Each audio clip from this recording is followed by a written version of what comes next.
golden sunset bathed the luxurious rooftops of Banana Island Lagos in a warm, honeyed light. At the heart of it stood the palatial estate of the Mustapha family, a symbol of power, wealth, and legacy built on shimmering bars of gold.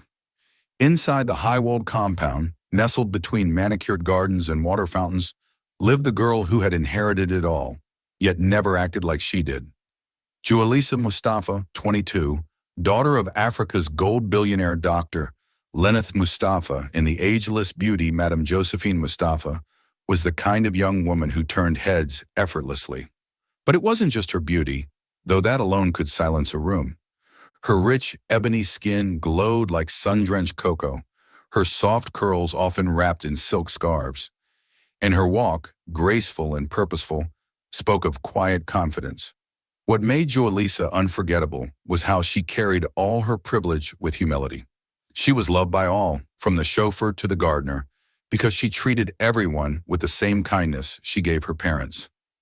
It was her last day in Lagos before flying to London for her master's degree, and though the house buzzed with excitement and last-minute packing, a quiet heaviness lingered in the air.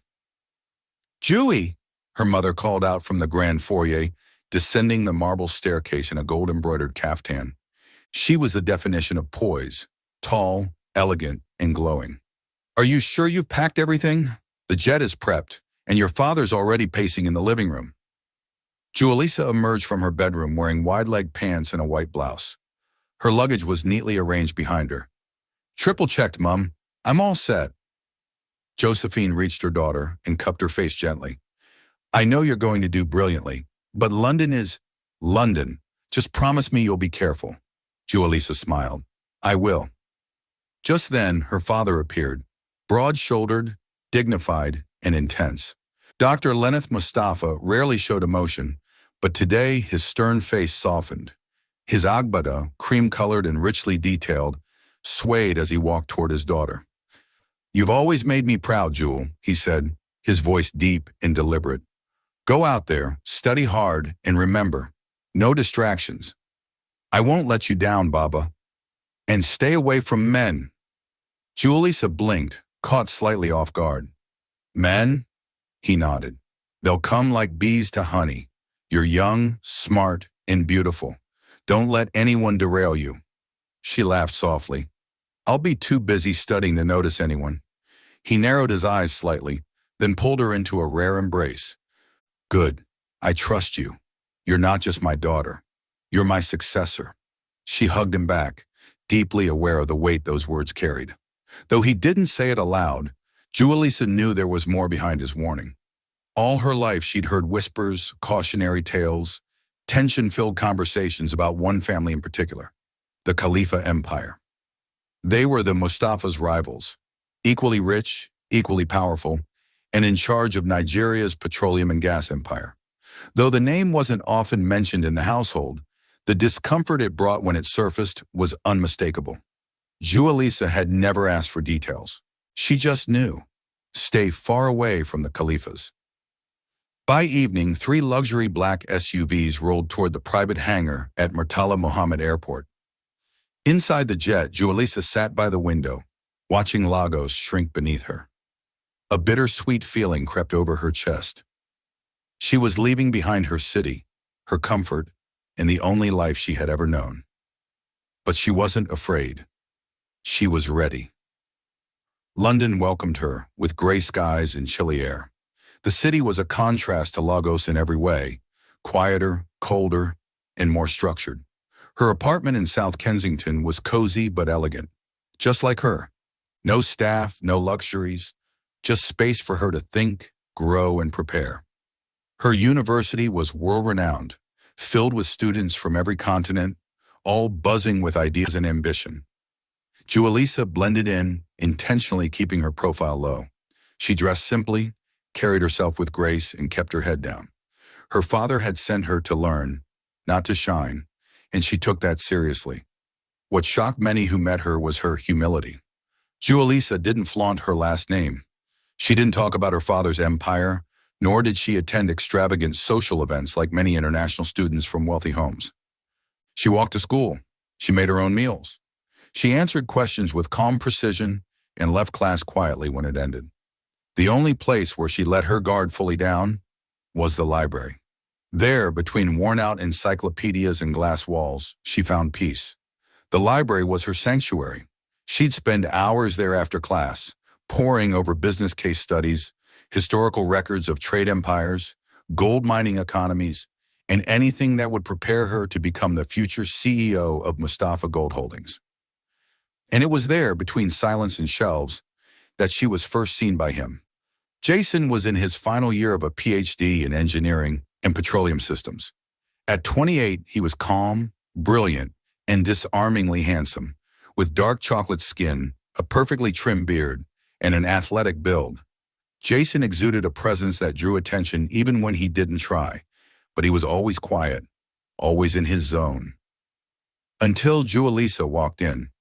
She came to the same corner every day, always with a laptop and a bottle of water, always reading with intense focus.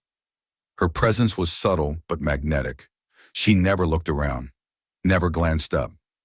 But Jason noticed her. He noticed her the way an artist notices light falling on a face. He began timing his library sessions around hers, though he'd never admit it. She fascinated him. Her beauty, yes, but also her discipline. She wasn't there for show, she was there for purpose. For 3 weeks, their paths crossed in complete silence.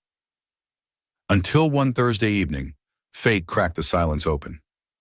Jewellisa glanced up mid-sentence from her book, feeling something. And there he was, Jason, looking straight at her. Their eyes locked. For a heartbeat, neither of them moved. A rush of heat crept up her neck. She looked away quickly, then slowly turned back to her notes, her heart strangely unsteady. Jason pretended to return to his own study, but his mind didn't move an inch from her. The next few days, they saw each other more often, on campus paths, in coffee shops, at the station, and every time there was a lingering glance, a half smile, a tension growing between them, like something waiting to be named. Then came the bump. It was Saturday, and Jewellisa had planned brunch with 2 of her Nigerian girlfriends. Dressed in wide-legged trousers and a crop sweater, she stepped out of her apartment building in a hurry and walked straight into someone. Her phone slipped, but a strong hand caught it. She began, then stopped.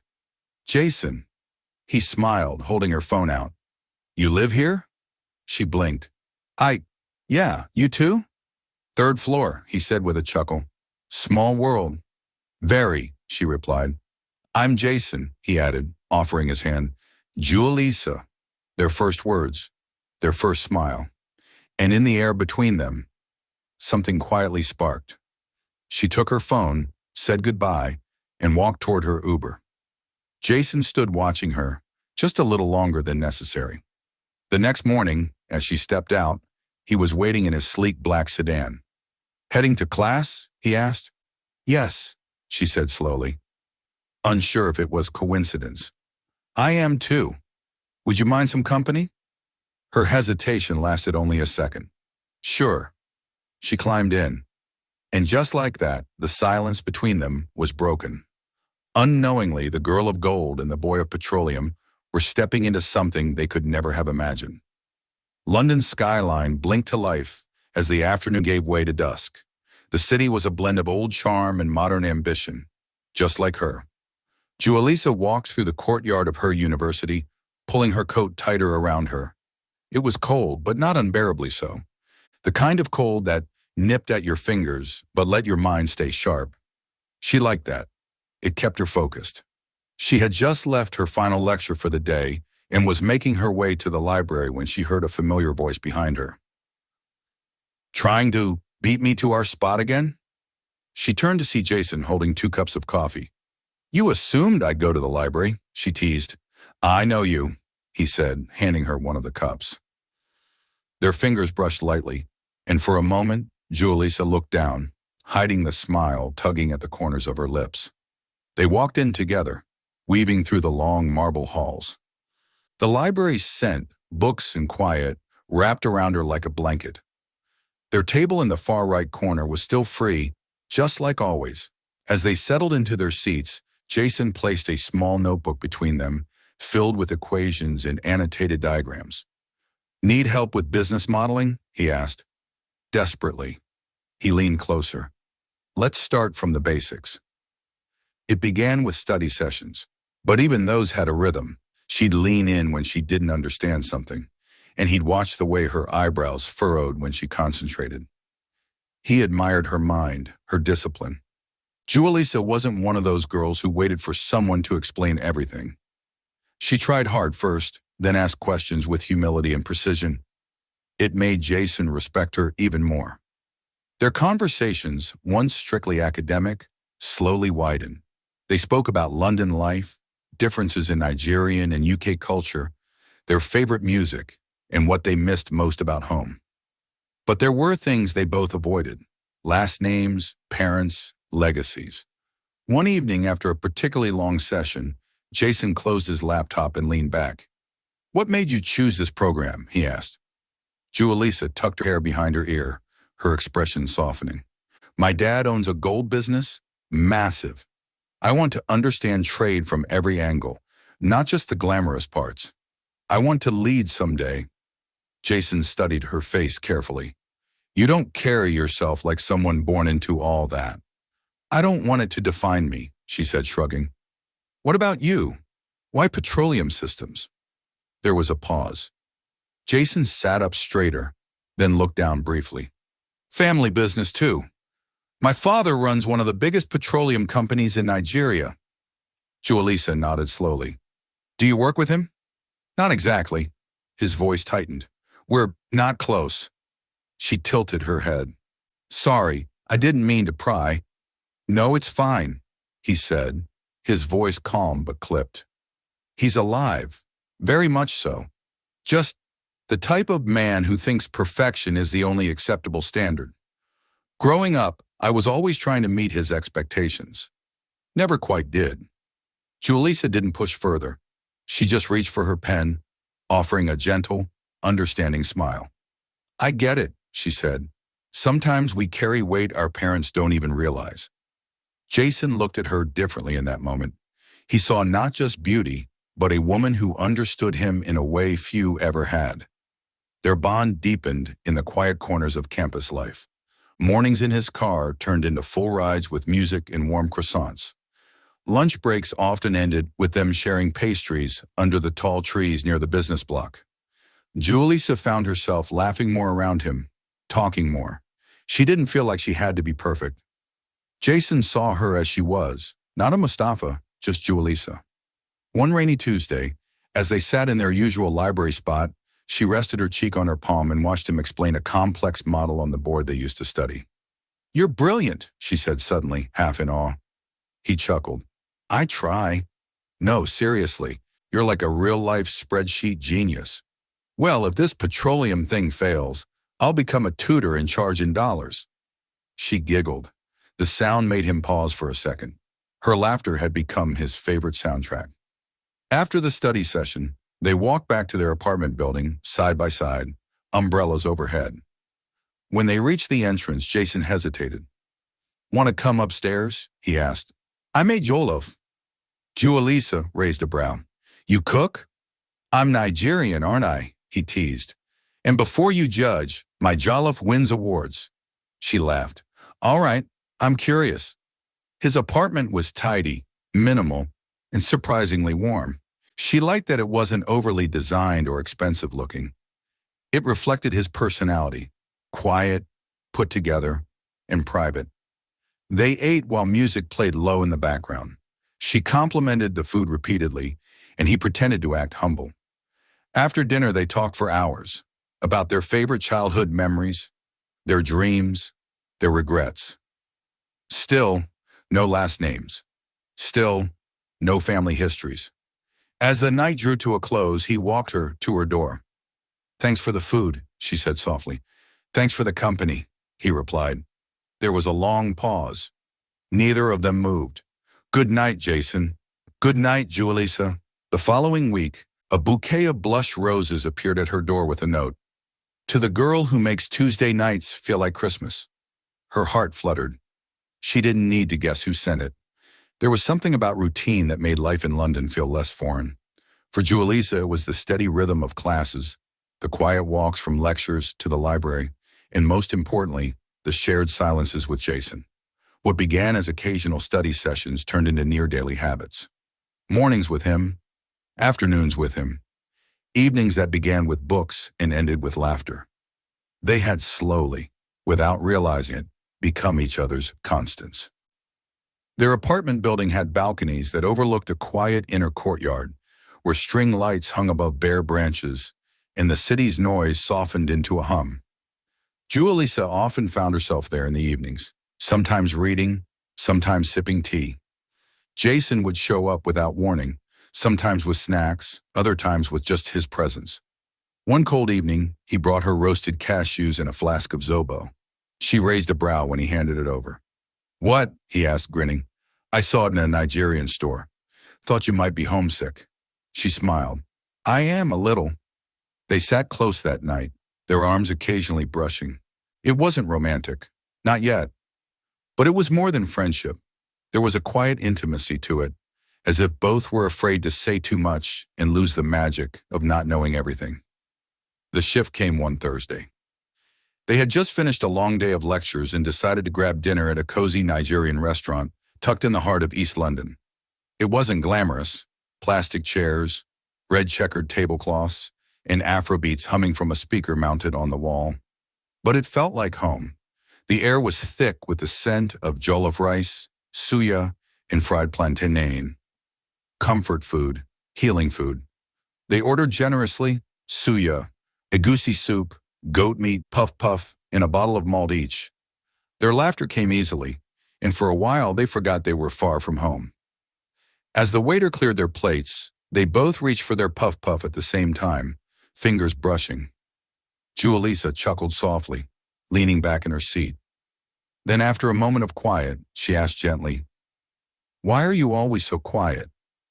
I mean, you're kind, incredibly smart, but you hold back. Why?" Jason didn't answer immediately. Instead, he looked down at the puff between his fingers, like it suddenly held the answer. Then he placed it back on the plate slowly, laced his fingers together and said, "Because most people who came close to me only did so to get something." Jewellisa's eyes lifted, her body still. "My father is the kind of man people fear and respect. Powerful, controlling. He raised me to think emotions were a weakness. That being soft meant being stepped on. So I built walls, spoke less, watched more." She didn't interrupt. Jason continued, his voice steady but quiet. "I learned early that people came close to me not because they cared, but because of what they could get. Money, power, proximity. Nobody really saw me, just the surname, so I stopped trying." Jewellisa's heart ached at the rawness of his words. "I told myself that I would stop chasing affection, stop bending to be understood, and instead, I'd find my own peace, my own love, and it would come to me, without me trying so hard." He paused then, his gaze slowly lifting to hers. His eyes held her in place, not demanding, not pleading, just seeing her. He didn't say it, but the message sat thick in the air between them. "You're my peace." Jewellisa's lips parted, but no words came out. She only nodded slowly, gently. And he smiled, faint and small but real. No confession, no kiss. Just a moment, a bridge between two souls carrying different weights but longing for the same kind of freedom. From that dinner onward, something shifted. They still didn't label what they had. Still no mention of surnames. Still no late-night love declarations. But the way he looked at her changed, and the way she lingered near him said more than words could. They started spending evenings on his balcony, him with a mug of tea, her with a book, or sometimes nothing at all. They didn't always talk. Sometimes they just watched the streetlights or listened to faint city noise. Once she fell asleep while leaning against his shoulder. He didn't move. On campus, people noticed them. Professors would often assign them as partners without even asking. Their classmates whispered about their chemistry, but no one dared question it directly. They weren't loud, they weren't obvious, but they were something undeniable. Jason, who was once a mystery to everyone, had become a gentle presence around her. And Jewellisa, whose beauty was already breathtaking, now walked with a lightness that came only from being seen and understood. One Friday evening, he brought her a book. It was wrapped in brown paper, tied with a thin silk ribbon. "For me?" she asked, surprised. "Open it." She unwrapped it and gasped softly. It was a rare biography of a Nigerian female industrialist she once mentioned in passing weeks ago. Jewellisa stared at the cover, stunned. "You remembered?" "I always listen," he said simply. That night, as she curled up in bed with the book on her lap, she didn't read a single word. She just smiled and pressed her palm gently against the cover. Her heart was too full. The following week ushered in a slow, golden spring. London felt warmer, almost softer, like the city itself had become aware of the growing warmth between Jewellisa and Jason. The trees along their street bloomed shyly with pale flowers, and the air carried a lightness that made everything feel possible. By now it had become their tradition evening balcony talks. Their apartment balconies were just 2 floors apart, but they always met at Jason's. It was bigger, cleaner, and had 2 old armchairs he claimed were from a vintage store in Camden. Most evenings they'd bring their drinks, tea for him, fruit smoothies for her, and talk about life, about fear, about what they wanted to become when everything else fell away. "Do you ever feel guilty for wanting something different?" Jewellisa asked one evening as they sat under a slowly darkening sky. Jason raised a brow. "Different from what?" "From what your parents expect, from what your last name requires." He exhaled slowly, watching a bird land on the railing. "All the time," he admitted, "but I also know that if I keep living for everyone else, I'll die piece by piece, quietly." Jewellisa nodded.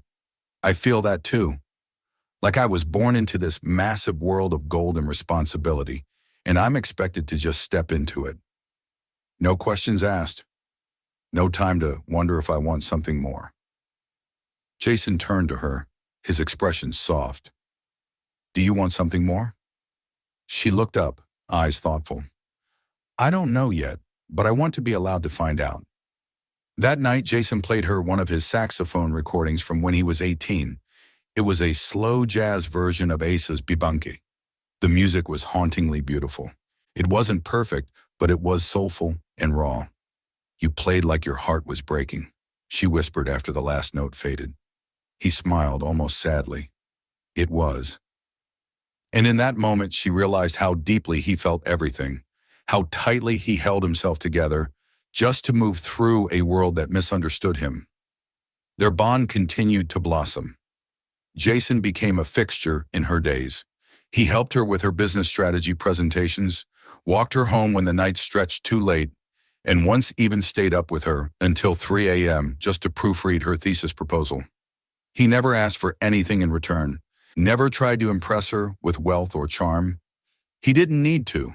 His quiet acts of service spoke volumes. When she mentioned once how much she missed Nigerian hibiscus, he sourced it from a little store in Brixton and left a bottle on her doorstep with a note, "For the homesick heart." Jewellisa felt herself changing. Her walls were still there, but softer now, and it wasn't because she was falling in love blindly, but because she was finally being seen, not for her family name, not for her beauty, but for her mind, her effort, her soul. One Sunday afternoon, while sitting on the grass in Hyde Park, Jason suddenly said, "You know, you're the most disciplined person I've met." She laughed. "That's not very romantic." "It wasn't meant to be. It's meant to be real. You've had everything, yet you've never let it own you." Jewellisa quieted. "Sometimes I wonder if I'm allowed to want more than just being the next Mustapha CEO. Like, what if I want love too, and softness, and freedom?" Jason was quiet, then said something that made her heart flutter. "You deserve all of it." She looked at him then, and though he didn't reach for her hand or kiss her, his eyes said everything. That night, after she returned to her apartment, she called her mother. They spoke about school, the weather, and the fashion show Josephine had attended in Abuja. But then Madame Josephine asked gently, "You sound different, Jewy, happier. Are you seeing someone?" Jewelisa's breath caught. She wasn't ready to say yes, but she also couldn't say no. "There's someone," she admitted softly, "but it's early." Her mother's voice was cautious. "Do you know his people?" "Not yet," she said honestly. "Be careful, my darling," Josephine said. "Not everyone who smiles means well." Jewellisa hung up, feeling a strange mix of joy and dread. She wanted to protect what she and Jason were building, but something in her mother's tone reminded her that eventually the truth would have to come out. And when it did, she hoped it wouldn't shatter everything. A week later, Jason invited her to a celebration dinner. He had just defended his final thesis and passed with distinction. He told her he didn't want anything fancy, just a small celebration between the two of them. She wore a soft, off-shoulder maroon dress and let her curls fall freely. When she arrived at the rooftop restaurant in Shoreditch, Jason was already waiting. Black button-up shirt, sleeves rolled, smile boyish and proud. "You look," he started, trailing off as he took in the sight of her. She blushed. "You clean up nicely, too." They toasted with sparkling juice, laughed over grilled tilapia and yam fries, and shared their dreams under fairy lights and a half moon. Halfway through the night, a slow song played in the background. Johnny Drill's Romeo Juliet. Jason reached out a hand. "Dance with me." They danced, slowly, awkwardly at first, then comfortably. Her head on his chest, his chin brushing the top of her curls. It wasn't a kiss, but it was just as intimate. And that night, when they parted ways at her door, she lingered, wanting to say something, to cross that final line. But she couldn't. Not yet. Because it was no longer just attraction. It was beginning to feel like love. It had started off like any other afternoon. Jason had offered to pick Jewellisa up from campus as usual, but there was something different in his eyes when she walked toward the car. She just wrapped up a study session when Derek, tall, wealthy, and charming, had stopped her with a confident smile and an invitation to dinner. She hadn't even entertained the offer for more than a few seconds. But Jason had seen it, and now they were in his car, the silence between them thick, humming like static.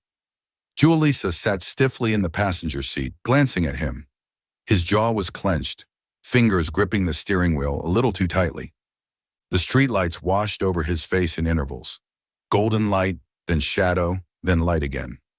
She cleared her throat softly. "You've been really quiet." He said nothing. "Is everything okay?" She tried again, her voice softer. Jason's hands flexed on the wheel. His eyes stayed on the road. "Why did you let him talk to you?" The question dropped like thunder between them. Jewellisa blinked. "What?" "Derek," he said, still not looking at her. "I saw him. The way he smiled at you. The way he looked like he already had you." She sat up straighter, confused and slightly defensive. "Jason, I didn't let him do anything. He came over and started talking. I said no, politely, and I didn't know you were watching." Jason finally pulled the car to a slow stop at a red light. The city buzzed outside the windshield, but the air inside the car was still.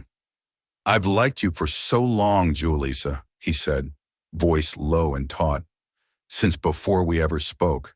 Back when you were just that girl in the library who made the world look quiet." She turned toward him, her breath catching. "I told myself I wouldn't mess it up, that if I stayed close enough, helped when you needed it, maybe, just maybe, you'd feel something too. I was scared that if I said how I felt, I'd lose whatever we had." Jewellisa's throat was tight. She didn't know what to say. Jason continued, eyes still forward. "But watching another man stand there and speak to you like you were a prize he could just claim? That shattered something in me, and I realized I've been a coward." He turned his head now, finally looked at her. "You're not just someone I admire, Jewellisa. You're the only person in my life who's ever made me feel enough, like I didn't have to perform or impress, like I could just be Jason, not a name, not a son, just me. And that That's everything. She felt something inside her shift, a quiet unraveling. Her hands trembled in her lap. So why didn't you say anything before? She whispered. He leaned back in his seat, exhaling. Because I've never been this afraid of losing something I never even had. The traffic light turned green, but neither of them noticed. Jewellisa reached for his hand across the gear stick. Her fingers curled around his. You could have just told me, she said softly. I've liked you too. For a while now. I was waiting for you to say it. He looked at her, stunned. Then something broke across his face. A flood of relief, emotion, love. He didn't speak. He just reached over slowly, cautiously, like she was something sacred. And then he kissed her. Their first kiss. It was soft, but not hesitant. Deep, but not rushed. His hand cupped her jaw, and her eyes fluttered shut, as warmth bloomed in her chest and spread like fire through her veins. Time seemed to pause, the hum of the engine fading, the traffic lights disappearing, the city becoming silent around them. Jewellisa melted into it. She had never kissed anyone before. Never let someone hold her that way, gently, reverently, like she was a miracle unfolding. When they pulled apart, her breath was shallow. Her fingers still gripped his wrist. Jason searched her face. Was that okay? She gave the softest nod. It was everything. Her voice trembled, not with fear, but wonder. She was a virgin, not just in body, but in love, in intimacy, in what it felt like to be wanted for nothing but her soul. And tonight, in the warmth of that car, in Jason's quiet confession and tender kiss, she realized something startling. She was falling for him. No, she already had. The realization didn't frighten her. It filled her. She wasn't afraid of what it meant. She just knew this, whatever it was between them, was hers. Not because of gold or legacy, but because she had finally found something real. Her first kiss wasn't fireworks. It was peace. The following week arrived like a fever dream, filled with final submissions, sleepless nights, and the heavy pressure of deadlines that squeezed the entire student body into survival mode. Even London's usual buzz dimmed under the weight of finals. Jewellisa powered through it all with a kind of lightness she didn't expect. Because Jason was with her. They still met in the library, but now he'd hold her hand across the desk when the workload got too much. He brought her her favorite pastries before long study sessions and whispered encouragements that made her forget the ache in her eyes. She wore his hoodie now, oversized and warm, like it had always been hers. The kiss they shared in the car had changed everything.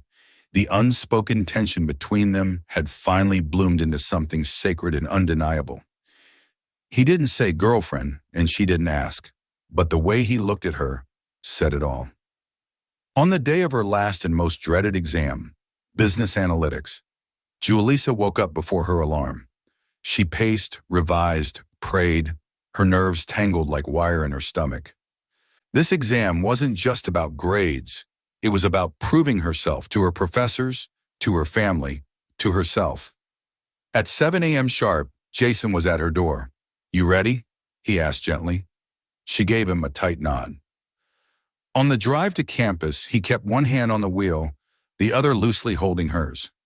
I left something in your bag, he said as they pulled into the university lot. She frowned and opened the side zipper of her backpack. A folded note rested inside. You are gold, Jewellisa, pure, strong, rare. Shine loud today. Jay, her throat tightened. Thank you, she whispered, slipping it into her notebook like a talisman. Jason leaned in and kissed her forehead. Go remind them who you are. 3 hours later, she walked out of the exam hall drenched in relief, the kind that soaked into her bones. The sky above was soft and cloudless, and the air felt different, like the world had paused to applaud her for surviving it all. And there he was. Jason stood across the courtyard, leaning on his car, dressed in his favorite black coat, and waiting like she was the only person in the world. She ran to him before she realized what her feet were doing. He caught her in a warm, grounding hug, It's over, she breathed into his shoulder. I know, and I'm so proud of you. She pulled back, laughing, giddy with exhaustion. What now? I'm taking you somewhere. Where? It's a surprise. An hour later, she found herself standing in front of a breathtaking rooftop restaurant in Mayfair. Ivy-covered walls, golden lanterns, a view that stretched across London's skyline. Jason had planned it all. Inside, the space was intimate and glowing. A violinist played in the corner, and everything smelled like roses and spice. You didn't have to do all this, she whispered, as they sat at a private table near the edge of the terrace. Yes, I did, he said, eyes never leaving hers. You spent the last 6 months fighting for excellence. Let me give you one night of peace. She smiled. You already gave me that. The meal was divine. Roasted sea bass, saffron rice, perfectly grilled lamb. But she barely remembered the food. What she remembered was how Jason held her gaze as she spoke, how he rested his hand on her knee when she laughed, how she felt like the only girl in the world. Halfway through dessert, the restaurant lights dimmed slightly, and the rooftop filled with soft golden tones. Jason stood and extended a hand. Dance with me, she laughed. You're unbelievable. And yet, you like me. She placed her hand in his and let him lead her to the small space beside their table. There, under the London night sky, they swayed to an instrumental version of Fall in Love by DeBonge, playing softly through hidden speakers. His arms wrapped around her waist, hers looped behind his neck. The world disappeared. There was no Mustapha, no Khalifa, no family empires, no legacies. Just this, her, wrapped in his warmth, her heart thudding against his. She looked up at him. What is this, Jason? She asked softly. He cupped her cheek. It's everything I didn't know I needed. And then he kissed her again. This kiss was different, deeper, slower. It was the kind of kiss that marked the beginning of something real. The kind that left her breathless, not from shock, but from how right it felt. She didn't even notice the tears until they slid down her cheek. He pulled back. Hey, what's wrong? She shook her head, laughing through the tears. Nothing. I've never felt like this before. Not ever. Jason smiled, brushing a thumb across her face. You don't have to rush. We're exactly where we should be. She nodded, pressing her forehead to his. I've never kissed anyone until you. His eyes widened a little, softening. And I've never wanted anyone the way I want you. In that moment, she knew. She was in love. Not just curious or intrigued, but deeply, irrevocably in love with Jason. This wasn't the plan, but this magic, was her truth. It was the Monday after finals, and London felt like a whole new world. The campus was quieter. The pressure had lifted. Laughter echoed through the halls as students celebrated their freedom, their successes, and for some, their survival. Everyone looked lighter, but no one glowed quite like Jewellisa Mustapha. She was in love. The kind of love that wrapped around her gently and didn't ask her to become anyone else. It wasn't loud or showy, but it was undeniable. And it was Jason. Since their kiss on the rooftop, everything between them had changed. Not in a dramatic, whirlwind kind of way, but in the quiet details. He held her hand as they walked to class. She sat with him during lunch breaks, her fingers laced with his under the table. He still brought her flowers, small, thoughtful bunches of daisies or lavender. And when he kissed her now, it was with the softness of someone who knew he had found something sacred. They didn't announce their relationship with a post or a party. They simply lived in it, and those around them began to notice. One afternoon, as Jewellisa sat outside the university cafe, reviewing her research notes, her friend Adesua, a stylish and observant Nigerian girl from the law faculty, slid into the seat across from her. So, you and Jason, she said with a teasing smile. Jewellisa looked up, pretending to be confused. What about us? Adesua rolled her eyes. Please, you two have been orbiting each other like a Nigerian love movie for months, but now you're glowing, babe. What's the gist? Jewellisa chuckled. We're together, finally. Adeswa squealed. Ah, it's about time. He looks at you like you hung the stars. He's different, Jewellisa said, her voice softening. He listens. He makes me feel safe, like I don't have to prove anything. Adeswa leaned in. That's love, babe. Real love. Hold on to that. Jason and Jewellisa began exploring more of London together, now that their studies were over. They visited Camden Market, where she laughed as he bartered for art like he wasn't Lecky. They took a lazy boat ride along the Thames, had deep conversations over gelato in Notting Hill, and on one rainy afternoon, they danced barefoot in their hallway to Burna Boy's On the Low. Their days were filled with the kind of joy that doesn't beg for attention, it simply exists.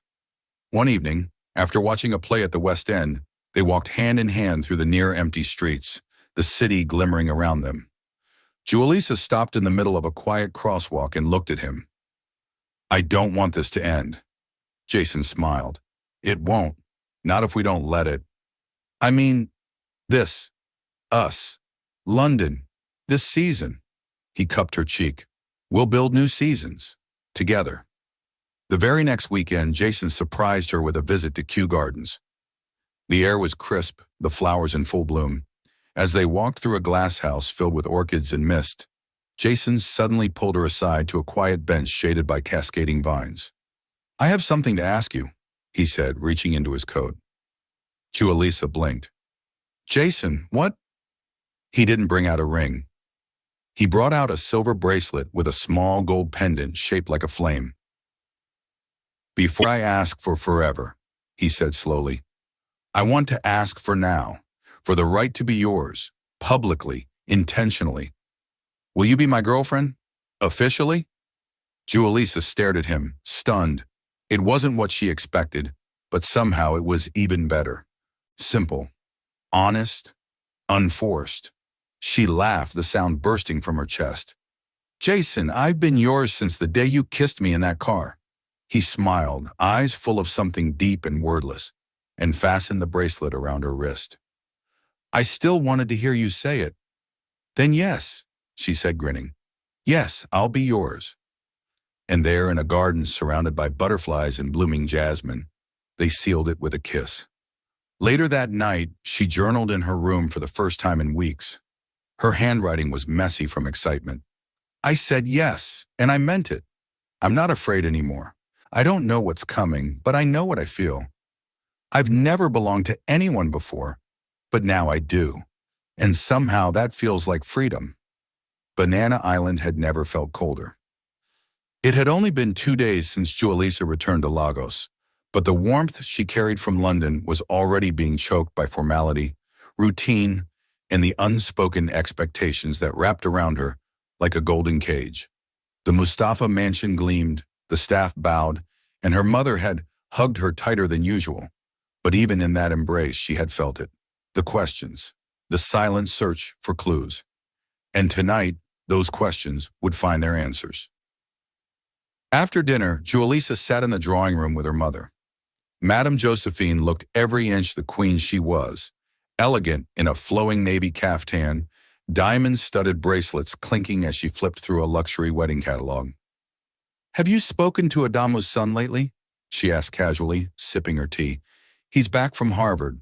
Owns 3 estates in Ikoyi now. Jewellisa smiled thinly. I'm not interested in Adamu's son. Josephine raised a brow. Then who are you interested in? Jewellisa hesitated, then reached for her phone and pulled up a picture. Jason, standing by a fountain in Hyde Park, smiling like he'd just told a joke only she would understand. Her mother took the phone, her painted lips already parted to offer a polite compliment, until her eyes locked on his face, and the color drained from hers.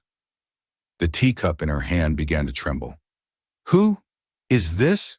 She asked, her voice suddenly sharp. Jewellisa blinked. His name is Jason. Jason K. Well, he never told me his full surname. Josephine looked up, fury building behind her lashes. You don't know his surname? He doesn't know mine either. We wanted things to be real, not based on name or power. Josephine rose from her seat like lightning. Jesus, Mary, and Joseph. Where did you meet this boy? In London. We were classmates. He's brilliant, kind, quiet. Did he ever mention what his family does? Jewellisa nodded slowly. Petroleum.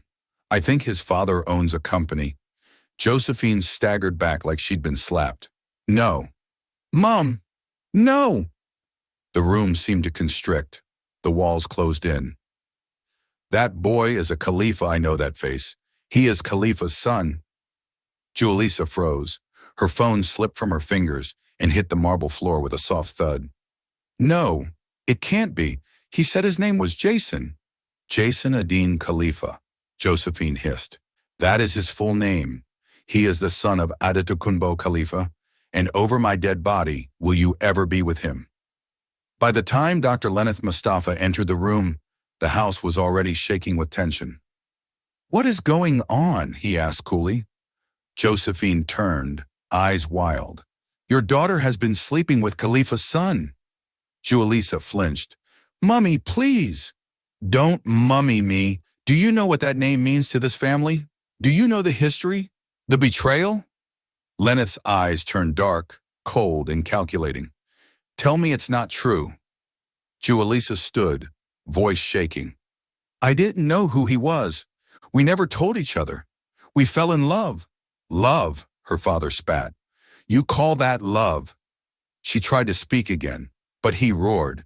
After everything I've built, after the war I fought with that man, you want to throw it away for his son? I didn't plan this.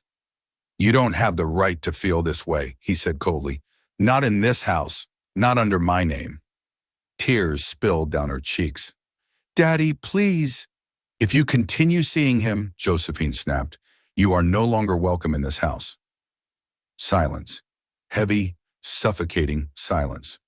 Then slowly Jewellisa raised her chin. I love him. Lenneth stared at her like she was a stranger. Then you're no longer a Mustapha. She crumbled inside, but didn't show it. I'll leave in the morning, she whispered. She walked out.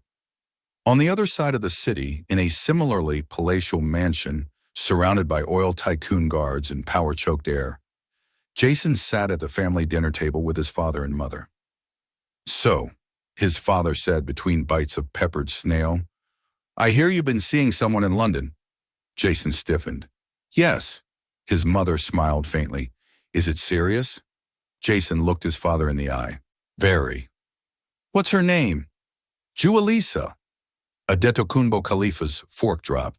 Mustapha? He asked, voice like ice. Jason nodded. The room froze. That girl is Lenneth Mustapha's daughter? His mother whispered. Yes. Silence. Then a slow, bitter laugh from his father. After everything that family did to us, you fall in love with his daughter. Jason stood. With respect, sir, she didn't do anything. She didn't even know. Neither of us did. You are my son, Adetokunbo growled. You are a Khalifa. You don't fall in love with the enemy. She's not the enemy, Jason said, voice rising. She's the first peace I've ever known. Then you're a disgrace to this name, his father snapped. Jason's mother whispered something in Yoruba, but her husband waved her off. His voice was steel. If you ever see that girl again, you are not my son. Jason clenched his jaw. His fist trembled. I never asked to be your son, he said quietly. I just asked to be myself. And then he walked out. That night, two hearts broke across Lagos. One in Banana Island, one in Ikoyi. They both stared at their phones. But neither texted. Not yet. Because love, real love, had just entered its first war. Jewellisa sat on the edge of her childhood bed, her eyes swollen from crying, her heart trembling in her chest like it no longer knew how to beat properly. Her room, once a sanctuary, now felt like a prison. The moment her mother recognized Jason's face, her entire world had shifted. Her father's threats, her mother's heartbreak, the weight of betrayal she didn't even commit, it all pressed on her like a storm she couldn't run from. She clutched her phone in her hand. She had stared at Jason's contact for hours. And finally, she pressed call. It rang twice. Then, Jewellisa. She didn't wait. You knew, didn't you? You knew and you didn't tell me. Jason, how could you?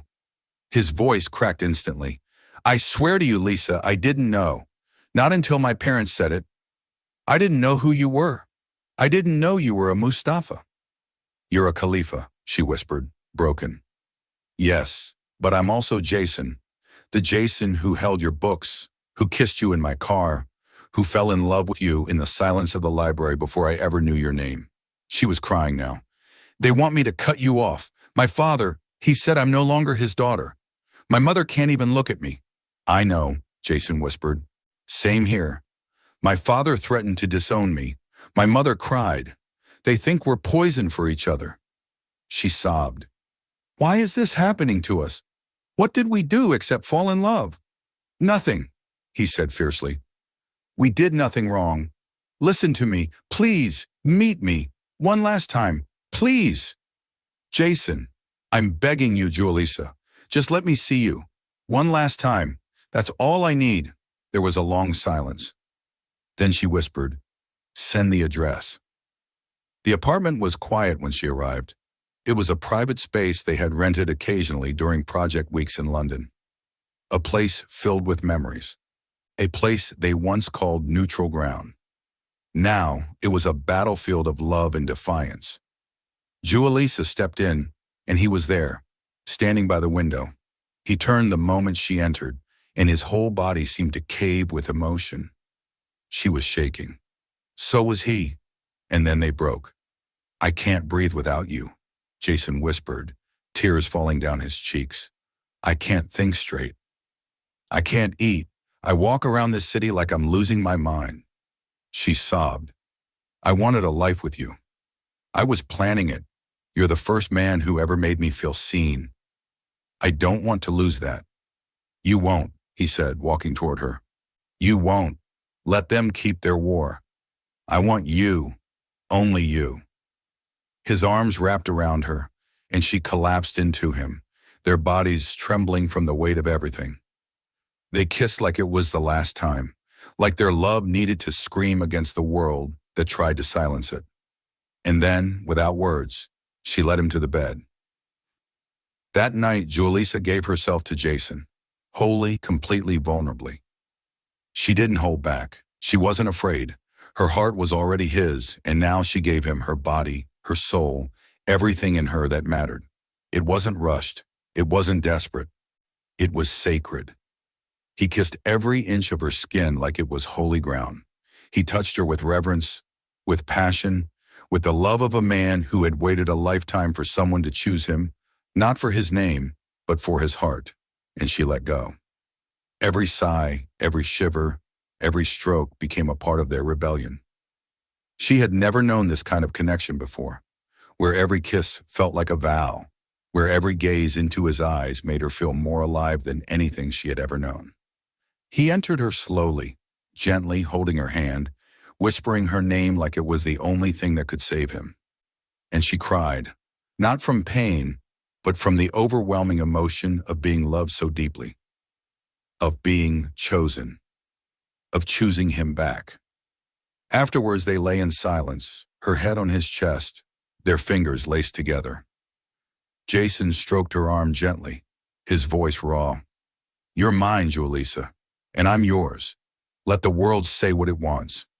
They won't stop, she murmured. They'll try to tear us apart. Then we hold tighter. She looked up at him. I gave you everything tonight. He kissed her forehead. You've given me more than anyone ever has. You gave me peace. You gave me belief. You gave me you. And in that moment, Jewellisa knew. Not even a 30-year feud could break what they had just sealed with flesh, with soul, with love. They were no longer two people in love. They were a force. For 3 long weeks, Jewellisa lived in limbo, between the life she was born into and the life her heart was fighting for. Every day she pleaded with her parents, especially her mother, hoping that somewhere beneath the anger and legacy, there still lived the love that raised her. But the answer was always the same. No. Her father barely spoke to her anymore. When he did, his voice was sharp and laced with betrayal. I will not let you disgrace this family. Dr. Jewellisa Mustapha barked one morning after she brought up Jason again. You speak that name in this house one more time, and you are no longer my daughter. He's not his father, she cried. He's kind, Daddy. He's not like them. Lenneth slammed his hand on the breakfast table. There are lines we do not cross, Jewellisa. This is not about love. This is about power, legacy, betrayal. Tears spilled down her cheeks, but she didn't stop. Then take your power. Take your legacy. I don't want it. All I want is him. Meanwhile, across town, Jason was going through his own war. His father had blocked his accounts, removed him from the company's succession plan, and had threatened to cut him off permanently if he didn't end things with Jewellisa. Jason stood firm. I'm not letting her go, he said one night, facing his father across the massive dining table. I'd rather walk away from all of this than lose the one person who sees me. Then you are no longer my son, Adetokunbo said coldly. Jason said nothing, just got up and walked away, because this time he had something worth more than money or power. He had her, but love, even when fierce, does not make life easy. Jewellisa began to unravel slowly. She couldn't sleep, couldn't eat. Her bones ached with exhaustion and stress. She woke up each morning with her heart sinking like lead, and her skin turned pale beneath the warmth of Lagos. Then came Saturday. She didn't rise at all. Her room remained dark, curtains drawn. Her phone rang endlessly. Her breakfast, untouched, sat cold by her bedside. By noon, Madame Josephine burst into the room, panic on her face. Jewellisa! She rushed to her daughter's side. Are you sick? Talk to me. But Jewellisa could barely open her eyes. She hadn't thrown up. She hadn't cried. She had simply shut down. That afternoon, Josephine called their trusted family doctor. Saint, he arrived promptly, a middle-aged man with kind eyes and quiet hands. As he examined her, asked questions, checked her vitals, his expression shifted. Then he asked the question that made Josephine's stomach drop. When was your last period? Jewellisa blinked slowly. I can't remember. The doctor sat back, exhaled, and gently said, She's pregnant. Josephine's hand flew to her mouth. What? She's around 5 or 6 weeks along, he said carefully. Her vitals are okay, but the emotional strain is affecting her energy levels. Jewellisa's mother stared at her daughter, her beautiful, broken daughter, now carrying the child of the man their family hated most. Later that night, her father stormed into her room, fury in every step. You're pregnant, he spat, his voice low and trembling with rage. You are carrying a Khalifa. Jewellisa sat up in bed, her hands resting over her abdomen protectively. Yes. You're getting rid of it, he said. Tomorrow. I'll call the doctor myself. She looked him dead in the eye. No. This isn't a negotiation, Jewellisa. I said no, she shouted. I'd rather die than take this child out of me. I'd rather disappear. Run away. You'll never see me again. I'll leave with Jason, and we'll build our own life far away from all of this hatred. Her father's face turned pale. He stared at her, not as his daughter, but as someone unrecognizable. I gave you everything, he whispered. And I gave you loyalty, she said softly, her voice trembling, until you asked me to choose between love and control. Josephine stood in the doorway, silent tears running down her face. Lenneth turned and walked out. That evening, Jason got the call. She didn't even say hello, just whispered, Jason, I'm pregnant. His heart stopped. The world spun. For a moment, he couldn't breathe. But then it all made sense. She had given herself to him fully, tenderly, without fear, and now life had responded. You're carrying my child? He said, awe in his voice.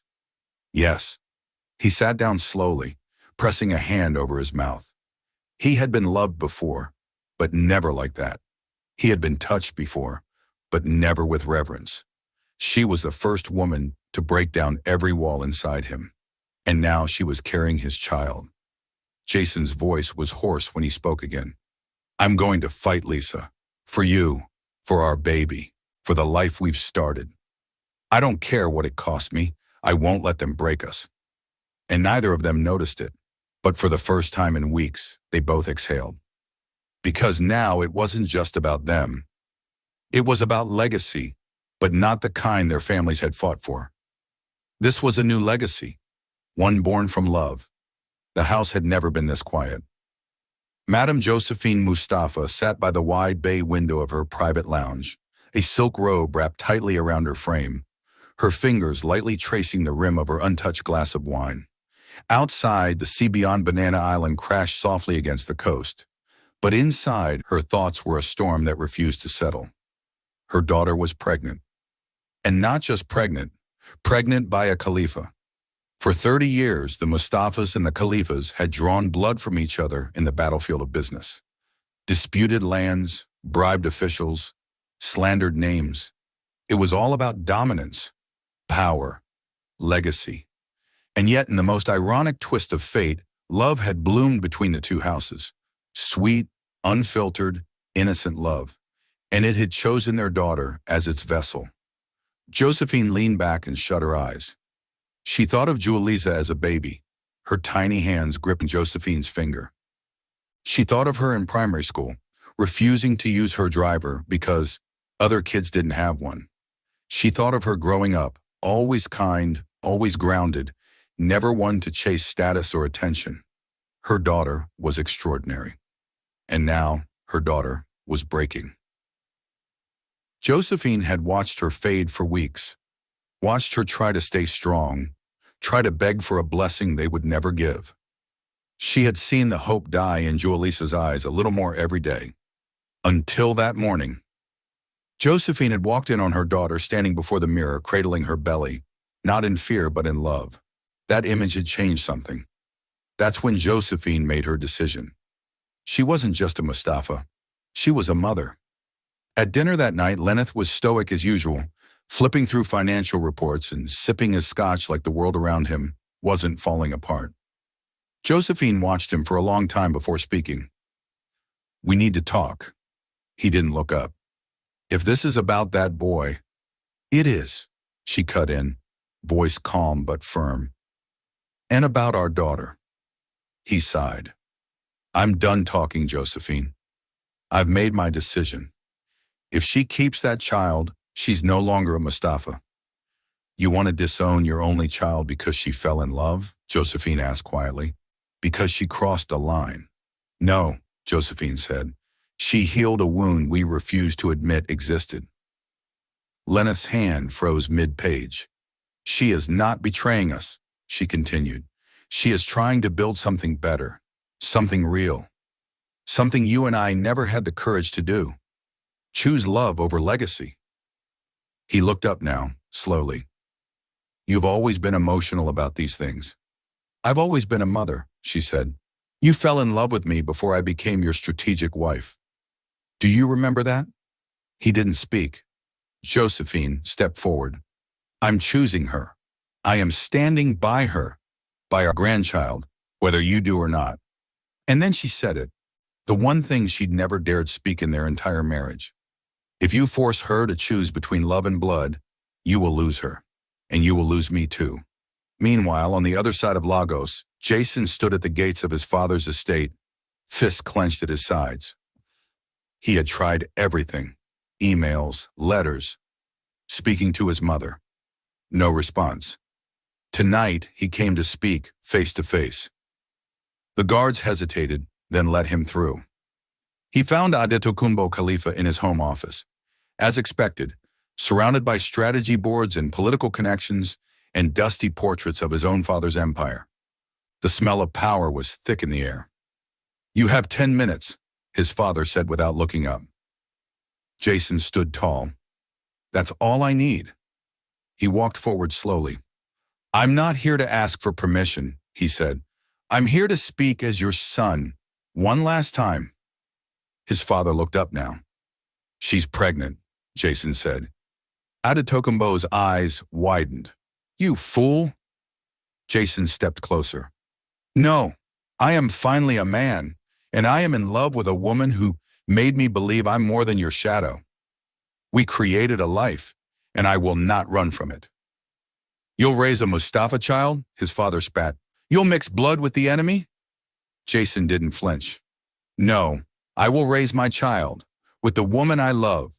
You can keep your empire, your oil, your hatred, but I will not let you raise my child in the same coldness you raised me.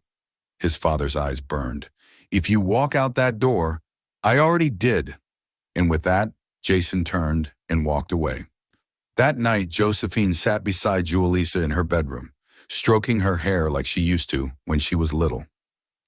You'll be okay, baby, she whispered. Jewellisa looked at her, eyes wet.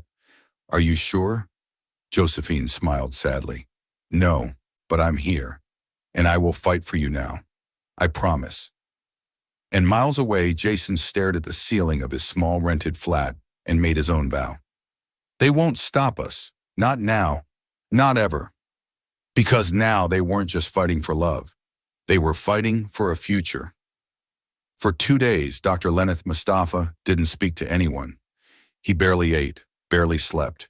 He sat alone in his private study, surrounded by century-old gold contracts, maps of global mining routes, and the quiet ticking of the Mustapha grandfather clock. His empire, once his greatest pride, suddenly felt cold. His wife had chosen their daughter, and so had his heart. But his pride, his legacy, his past, it wouldn't let go without a fight. Then came Sunday morning, and with it, a box. Josephine walked in and placed it on his desk without a word. Lyneth stared at it for a long time, then slowly removed the lid. Inside were letters. Old, yellowed, handwritten letters from a time before titles and power. Back when he was just a young, ambitious man with dirt on his shoes and fire in his belly. They were from Jason Khalifa, his former best friend. Before the feud, before the betrayal, before the war, they had started their businesses together, young and wide-eyed, two brilliant Nigerian men with dreams bigger than the continent. Lyneth in gold, Adetokunbo in oil. They built together, traveled together, married within months of each other. Then it happened. An overseas deal gone wrong. A contract Lyneth had worked years on, swept from under him by a silent investor. That investor had been Adetokunbo. The betrayal gutted him. The media turned it into scandal. The business world whispered of deception and greed. Their friendship shattered overnight. But what the world didn't know was that Adetokunbo had come to his door that very night, with tears, with apologies, with explanations Lyneth refused to hear. I never meant for it to happen this way, the letter read. You were my brother, Len. I didn't steal from you. I tried to protect the deal. I lost control. I tried to fix it. You never let me. Lyneth sat back, breath shaking. His hands trembled. All these years, he'd held on to a truth he never truly confirmed. And now, it didn't matter anymore. What mattered was his daughter, his legacy, not in gold, but in flesh and blood. That evening, he found Josephine in the garden. She looked up when she saw him, prepared for another fight, but he simply sat beside her. And for the first time in weeks, he spoke with no anger. I never told you what really happened. She stayed quiet. He exhaled. Adetokunbo didn't steal from me. Not exactly, I just couldn't face being wrong. I was so focused on my empire, my reputation. And I lost my brother. Then I made everyone else my enemy. I turned love into war. Josephine said nothing. Then he added quietly, we're going to be grandparents. She turned to him, eyes wide. And for the first time, he smiled. 2 days later, he made a call. Not to Jason, but to Adetokunbo. The line rang once, twice, then a voice, cold, tired. Lyneth. There was a pause. I have a daughter, Lyneth said softly. You have a son, and they're in love. A longer pause. They're having a child. Oh, silence. Lyneth cleared his throat. I don't want to be the reason my grandson grows up without peace. We've both won. We've both lost. But maybe, just maybe, It's time to bury this. Adetokunbo said nothing. Then finally, I'll send my driver. That Friday, in a quiet villa just outside Lagos, two of Nigeria's most feared and respected men sat across from each other for the first time in over 3 decades. No cameras, no press, just truth, and the love of two young people who had dared to defy legacy.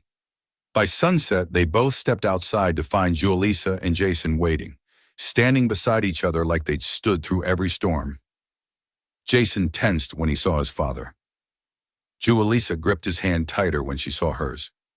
But then, Lenneth stepped forward and placed his hand on Jason's shoulder. I hear you've been taking care of my daughter, he said. Jason nodded. I love her, sir.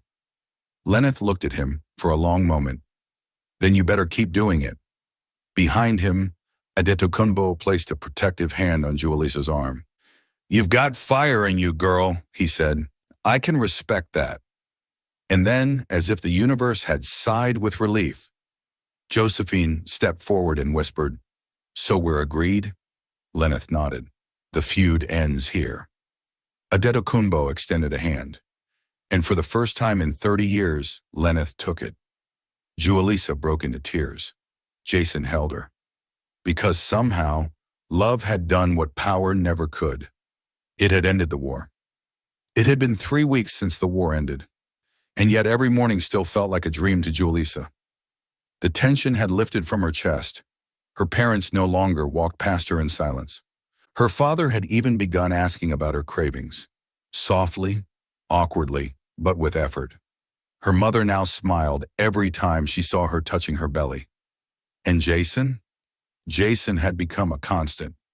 He visited every day, sometimes to bring fruit, sometimes to just hold her hand while they sat under the mango tree in the Mustapha garden and dreamed aloud about a future they were no longer forced to imagine in secret.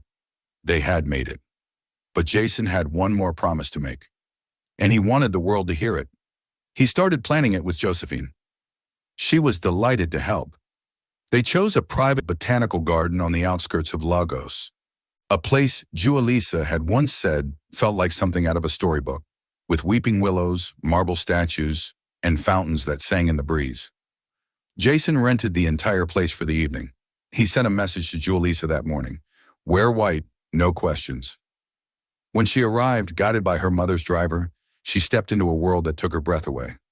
The garden glowed with warm lanterns, petals lined the path, and everywhere, from the trees to the glassy fountain, hung soft golden lights that twinkled like stars had descended just for her. Jason stood at the end of the path, dressed in a sleek cream suit, no tie, just him, waiting. Her dress flowed around her like a whisper. He couldn't breathe when he saw her. When she reached him, she opened her mouth to speak, but he shook his head gently, pulling her close. Not yet, he said, voice quiet with emotion. He led her into the center of the garden, where a single table was set beneath a canopy of jasmine and fairy lights. A violinist stood off to the side, playing their favorite love song from London, the same one they danced to on the rooftop after finals. Dinner was light, barely touched. They were both too overwhelmed, too full already, with memories, with gratitude, with dreams. And then, just as the sun kissed the horizon, Jason stood. Jewellisa looked up. He reached into his inner pocket, not with nervousness, but with conviction. And then he went down on one knee. She gasped, her hands flying to her mouth. Jewellisa Mustapha, he began, voice steady despite the tears in his eyes. You walked into my life with a backpack, a notebook, and a kind of beauty I thought only existed in poems. I was silent for months, afraid, unsure. But you saw me. You loved me not for my name, but for my soul. Tears slid down her cheeks. You gave me peace when I didn't know I needed it. You gave me a future when I didn't think I deserved one. And now, you're giving me a child, a piece of us. He pulled out a gold ring shaped like a delicate flame. Let me give you forever. Not just as the mother of my child, but as my wife. Will you marry me? Jewellisa dropped to her knees, both hands cradling his face. Yes, she whispered. Yes, Jason. 1,000 times. Yes. He slipped the ring on her finger. And then they kissed, slow and reverent, as the garden glowed around them. The violin played louder now. From a distance, their families emerged silently, Josephine holding Lenneth's arm, Adetokunbo and Jason's mother standing side by side. They had kept their distance, letting the moment be theirs. Because this wasn't about them anymore. It was about two hearts that had dared to love past legacy. That night, under the stars, Jason whispered into her ear as they swayed to music only they could hear. "You didn't just change my life, Jewellisa. You saved it." And she held him tighter, because she knew this was their beginning, and nothing would ever come between them again. The Mustapha estate had never seen a day like this. Every corner of the mansion grounds shimmered with elegance. White roses curled around golden arches, glass chandeliers dangled from tall, silk-draped poles, and the scent of jasmine and vanilla wafted gently through the air. The aisles sparkled with soft petals in ivory and bronze, and in the distance the Atlantic Ocean whispered in rhythm, as if blessing the occasion. It was the wedding of the century. And yet, for those who knew the full story, for those who had witnessed war turn to peace, it wasn't just a celebration. It was a rebirth. Guests arrived in waves. Nigeria's elite, business magnates, global partners, and, perhaps the biggest miracle of all, both the Mustaphas and the Khalifas seated side by side, dressed in regal attire. Lenneth Mustapha wore a gold agbador stitched with delicate embroidery. Beside him, Josephine shimmered in champagne lace, her smile soft but proud. Adetokunbo Khalifa, stoic, quiet, but undeniably present, stood with his wife, his hand resting lightly on her back. For the first time in decades, the tension had left his shoulders. It had taken everything, but today, it was worth it. And then came Jason, tall, striking, calm. His cream caftan was threaded with bronze flames along the sleeves, a nod to the fire he had once walked through. His groomsmen, a mix of old friends and new family, stood proudly behind him. Jason looked toward the aisle, and time stopped, because Jewellisa appeared. Draped in layers of soft gold and pearl, her dress flowed like liquid sunlight, her belly now softly visible beneath the lace. She carried her child with grace and her love with power. Her veil was sheer, her curls adorned with crystals, and her smile, steady, beautiful, and unafraid. The entire crowd rose to its feet. Jason's breath caught. She walked slowly, arm in arm with her father. Lenneth's eyes were damp. The man who once threatened to disown her was now walking her toward her forever. And when he placed her hand into Jason's, he looked the young man in the eye and said, "Take care of her. Take care of them both." Jason nodded. "With my life, sir." The ceremony was simple. Jason and Jewellisa stood beneath a white arch woven with gold leaves and flame lilies. The officiant spoke gently about forgiveness, legacy, and the rare kind of love that rewrites destinies. Then came the vows. Jason's voice shook only once. "When I first saw you, I didn't know your name. I didn't know your story. But I knew you were meant to change mine. You taught me that love doesn't ask for perfection. It asks for courage. And I promise to be courageous every day for you and for the child we've created from that love." Jewellisa wiped a tear and spoke. "You taught me that legacy isn't built in gold or oil. It's built in kindness, in choosing someone again and again, no matter the fire around you. I choose you, Jason Khalifa, yesterday, today, and forever." When the words were spoken, when the rings were exchanged, and when their lips met for the first time as husband and wife, the crowd rose, clapping, weeping, celebrating. The flame had become gold. The feud had become family. At the reception, speeches flowed like fine wine. Josephine spoke of strength. Adetokunbo spoke of second chances. Lenneth finally stood at the mic and cleared his throat. The room hushed. "For years I built walls to protect what I loved. But my daughter showed me that sometimes love is meant to break walls. And now, with pride in my heart, I welcome Jason as my son. and their unborn child as the legacy I never knew I needed. Tears filled every eye. Jason reached for Jewellisa's hand. She squeezed it. That night, under a sky glittering with stars, they shared their first dance as husband and wife.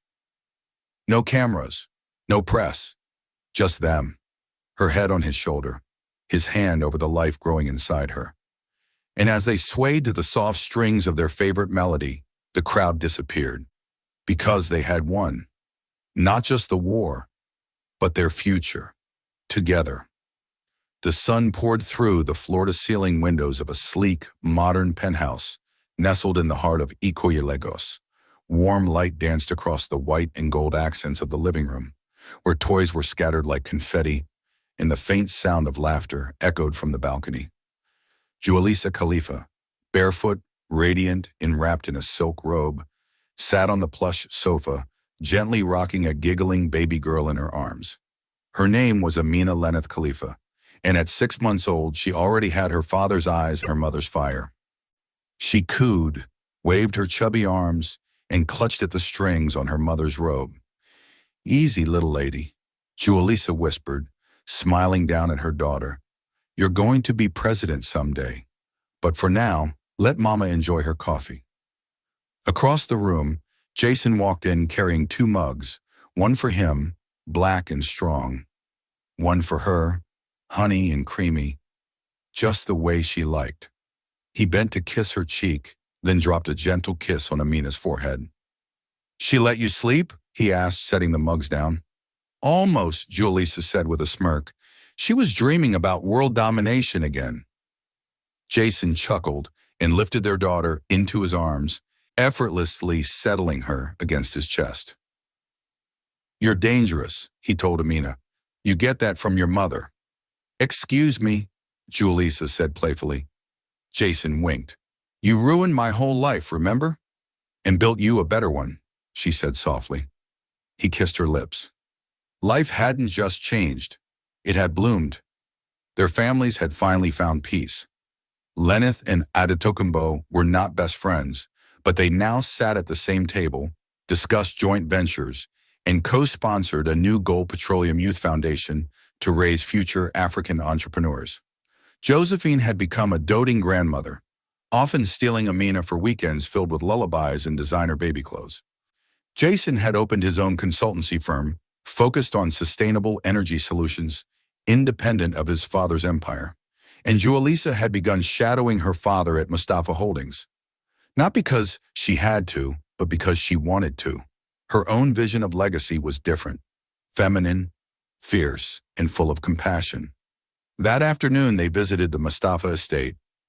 It was Amina's naming anniversary, and the gardens had been transformed into a lush celebration of white florals, gold accents, and soft music. Close friends, family, and dignitaries filled the space with warmth.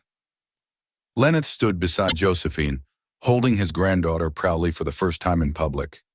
"She's a Mustapha through and through," he said. Jason smiled. "She's a Khalifa too." The 2 men exchanged a glance, neither willing to concede, both knowing it didn't matter. Because the future didn't belong to either one of them.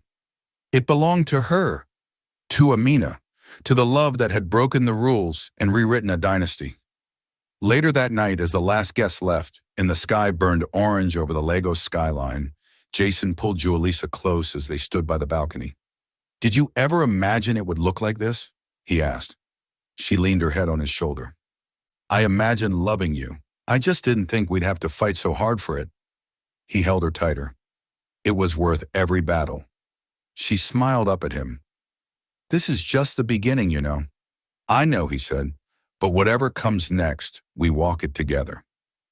They kissed, soft and slow, and behind them, their daughter slept peacefully, unaware of the war her love had ended.